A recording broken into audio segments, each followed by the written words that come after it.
Hello friends, welcome back கேபேஸ்டோ channel நண்பர்களே. இன்றைக்கி இந்த வீடியோவில் மிக மிக முக்கியமான எச்சரிக்கையான ஒரு ஜோதிட ஆன்மீக தாள்களை தான் இப்போ இந்த வீடியோவில் அதிரடியாக பார்க்க போகிறோம். அதிரடியாக பார்க்குறதுக்கு முன்னாடி எதை பற்றிய தாள்கள், என்ன மாதிரியான தாள்கள் அப்படிங்கிறத ஷேர் பண்ணுறேன்.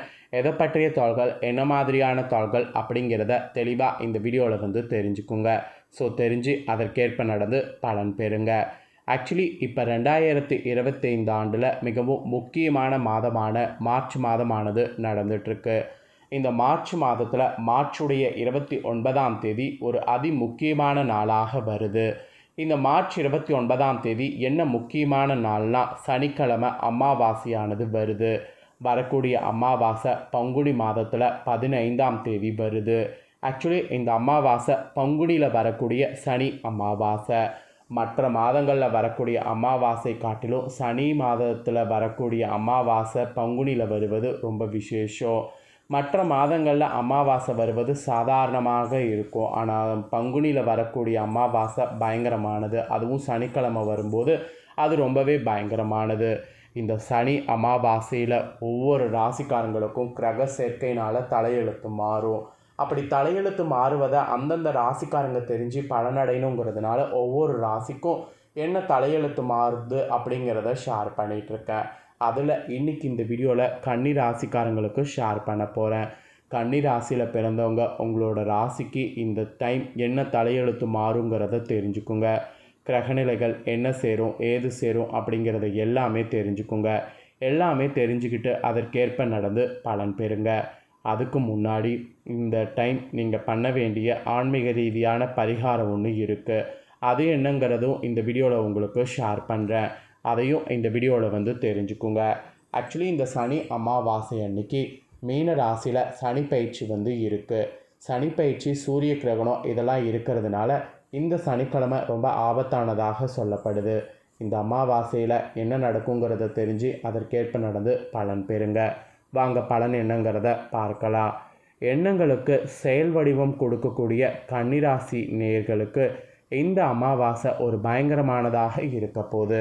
பங்குனி சனி அமாவாசையில் கிரகநிலைகளை ஆராய்ந்து பார்க்கும் பொழுது கிரகநிலைகள் தொடக்கத்தில் உங்கள் ராசிநாதன் புதன் சப்தமஸ்தானத்தில் நீச்சம் பெற்று வகரம் பெற்று சஞ்சாரம் செய்கிறாரு.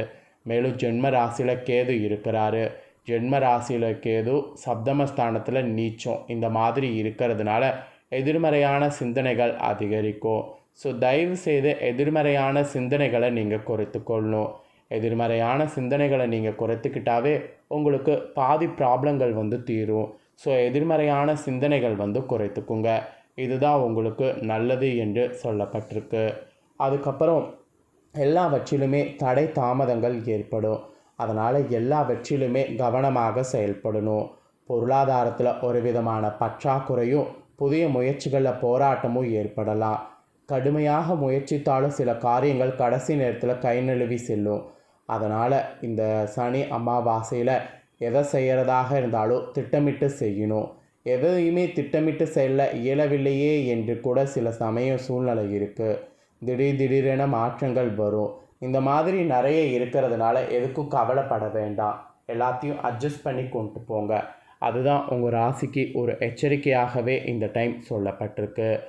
ஆக்சுவலி இந்த எச்சரிக்கையோடு தொடர்ந்து இப்போ கிரக சேர்க்கையினால் என்னென்னலாம் நடக்குங்கிறத சொல்கிறேன், நோட் பண்ணிக்கோங்க. ஃபஸ்ட்டு மீனத்தில் புதன் சஞ்சாரமானது இருக்குது. இது என்ன மாதிரியான பலனை கொடுக்குங்கிறத சொல்கிறேன், நோட் பண்ணிக்கோங்க. இந்த சனி அமாவாசை தொடக்கத்தில் மீன ராசியில் புதன் நீச்சம் பெற்று வகரம் பெற்று சஞ்சாரம் செய்கிறாரு. ஆக்சுவலி உங்கள் ராசிக்கும் தொழில் ஸ்தானத்துக்கும் அதிபதியானவர் புதன்.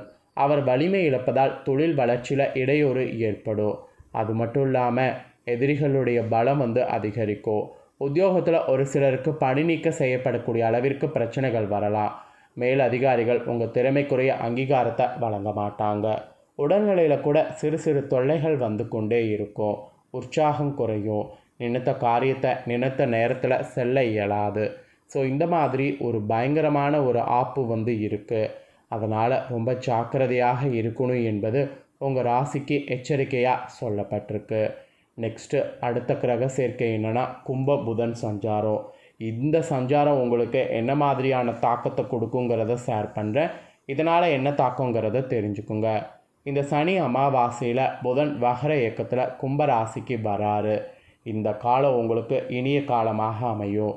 தடைப்பட்ட காரியம் இனி தானாகவே நடைபெறும். கடை திறப்பு விழா, கட்டிட திறப்பு விழா போன்றவற்றில் கவனம் செலுத்தணும்.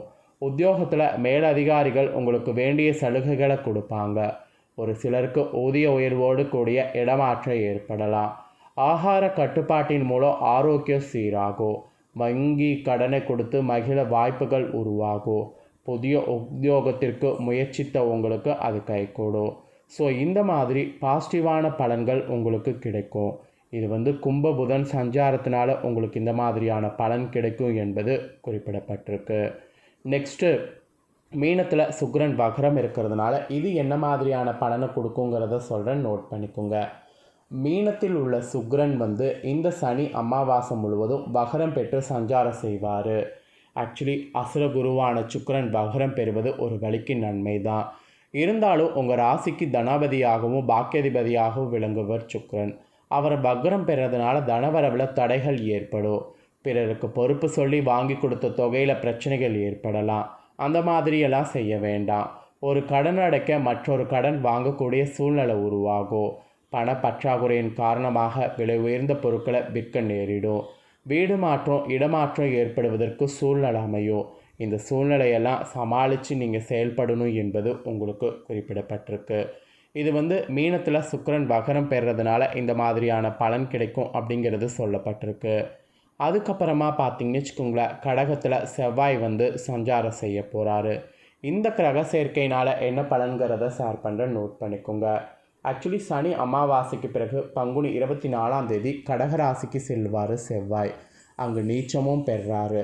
அதுவும் உங்கள் ராசிக்கு 3, 8 ஆகிய இடங்களுக்கு அதிபதியாக செவ்வாய் நீச்சம் பெறுவது நன்மை தான். கெட்டவன் கேட்டிலும் கேடு கெட்டிடும் ராஜயோகம் என்பதற்கேற்ப நல்ல காரியங்கள் பல நடைபெறும். குறிப்பாக இடம் பூமியால் ஏற்பட்ட பிரச்சனையாகலோ இல்லத்தில் ஒற்றுமையானது நிலவோ, பஞ்சாயத்துக்கள் சாதகமாக இருக்கோ, உடன்பிறப்புகள் உங்கள் குணமறிந்து நடந்து கொள்வாங்க. தொழில் மற்றும் வியாபாரத்தில் கணிசமான தொகை கைகளில் பொருளும். பொது வாழ்வில் இருக்கிறவங்களுக்கு புதிய திருப்பங்கள் ஏற்படும். தொழில் மற்றும் வியாபாரம் செய்பவர்களுக்கு கேட்ட இடத்தில் தொகை கிடைக்கும். உத்தியோகத்தில் உள்ளவர்களுக்கு உயர் அதிகாரிகளுடைய ஆதரவு உண்டு. கலைஞர்களுக்கு வெற்றி வாய்ப்பு வீடு தேடி வரும். மாணவ மாணவிகளுக்கு தேர்வில் நல்ல மதிப்பெண் கிடைக்கும். ஆக மொத்தம் உங்களோட ராசிக்கு அற்புதமாக இருக்க போகுது. ஸோ உங்கள் கன்னி ராசியில் பிறந்தவங்களுக்கு இந்த சனி அமாவாசை என்ன மாதிரி இருக்கும் அப்படிங்கிறத டீப்பாக இந்த வீடியோவில் எக்ஸ்பிளைன் பண்ணிட்டேன். எக்ஸ்பிளைன் பண்ண பலனை தெரிஞ்சிருப்பீங்க. தெரிஞ்சதுக்கேற்ப நடந்து பலன் பெறுங்க. இப்போ இந்த அமாவாசையில் என்ன பண்ணுங்கிறத உங்களுக்கு பரிகாரம் சொல்கிறேன். இந்த பங்குனி அமாவாசையில் பித்ரு சாபம் நீங்கள் முன்னோர்களை வழிபாடு செய்யணும். அதுதான் உங்களுக்கு சொல்லப்பட்டிருக்கு. பங்குனி அமாவாசை தினத்தில் விரதம் இருந்து திருமணமாகாத பெண்களும் திருமணம் ஆகாத ஆண்களும் நீங்கள் விரதம் இருந்து வழிபாடு செய்தீங்கன்னா முன்னோர்கள் ஆசையோடு பல தடைகள் உங்களுக்கு ஆகலும். உடனே உங்களுக்கு திருமணம் கைகூடி வரும். இதுதான் அமாவாசையில் உங்களுக்கு சிறப்பாக சொல்லப்பட்டிருக்கு. ஆக்சுவலி அமாவாசை திதி மறைந்த நம்ம முன்னோர்களுக்கு விரதம் இருந்து வழிபடுவதற்குரிய ஒரு நாள். இந்த தினம் நம்மளுடைய முன்னோர்களுடைய பசியும் தாகமும் அதிகமாக இருக்கும். அந்த பசியை போக்க கருப்பு எள் கலந்த தண்ணீரை தர்ப்பணம் செய்ய வேண்டும். அதிலும் பங்குனி மாதம் வரக்கூடிய அமாவாசை அன்று விரதம் இருந்தால் பித்ரு சாபம் எப்பேற்பட்டதாக இருந்தாலும் நீங்கும். இந்த டைம் பங்குனி மாத அமாவாசை சனிக்கிழமை அன்று வருது. அதனால் இந்த சனி அமாவாசை சைத்திர அமாவாசை என்று அழைக்கப்படும். இந்த சைத்திர அமாவாசையில் பித்ரு சாபம் நீங்கள் முன்னோர் தர்ப்பணம்லாம் செய்தீங்கன்னா ரொம்ப நல்லது. அன்னதானம் செய்தாலும் நல்லது. இது தொழிலில் முன்னேற்றம் கிடைக்கும். வேலையில் சிறந்த வாய்ப்பு கிடைக்கும். அதனால் கண்டிப்பாக பார்த்தீங்கன்னு வச்சுங்களேன், இந்த பங்குனி அமாவாசையில் பித்ருக்களை வழிபாடு செய்ய மறக்காதீங்க. இது ஆன்மீக ரீதியாக நீங்கள் செய்யணும் என்பது உங்களுக்கு குறிப்பிடப்பட்டிருக்கு. குறிப்பிடப்பட்டதை உங்களுக்கு ஷேர் பண்ணிவிட்டேன். ஷேர் பண்ணதை தெரிஞ்சிருப்பீங்க. தெரிஞ்சதுக்கேற்ப நடந்து பலன் பெறுங்க. நெக்ஸ்ட்டு நம்ம சேனலில் இதே போல் நிறைய முக்கியமான வீடியோலாம் போடப்படும். அதே எல்லாமே உடனுக்குடனே தெரிந்து கொள்ளணும்னு நினச்சிங்கன்னா மறக்காமல் நம்ம சேனலை சப்ஸ்கிரைப் பண்ணி கூட பெல் பண்ண ப்ரெஸ் பண்ணுங்கள். ஃபஸ்ட் டைம் பார்க்குறவங்க, சப்ஸ்கிரைப் பண்ணாமல் இருக்கிறவங்க சப்ஸ்கிரைப் பண்ணி பெல் பண்ண ப்ரெஸ் பண்ணிட்டீங்கன்னா இனி நான் போகிற மற்ற அப்டேட்டான எல்லா வீடியோஸும் உடனுக்குடனே தெரிந்து கொண்டு பயனடையலாம். ஸோ மறக்காமல் சப்ஸ்கிரைப் பண்ணாமல் இருக்கிறவங்க சப்ஸ்கிரைப் பண்ணி பெல் பண்ண ப்ரெஸ் பண்ணிடுங்க. அதே போல் இந்த வீடியோ நீங்கள் பார்த்து முடிச்ச உடனே லைக் பண்ணி உங்கள் ஃப்ரெண்ட்ஸ் ஃபேமிலிக்கு ஷேர் பண்ணுங்கள். உங்கள் ஃப்ரெண்ட்ஸ் ஃபேமிலியில் இருக்கிறவங்களும் கன்னி ராசிக்காரங்களாக இருந்தாங்கன்னா இந்த தாள்களை தெரிஞ்சு இதற்கேற்ப நடந்து பலனடையட்டும். சப்ஸ்கிரைப் பண்ணி பெல் பண்ண ப்ரெஸ் பண்ணி சப்போர்ட் பண்ணுங்கள். தேங்க்யூ.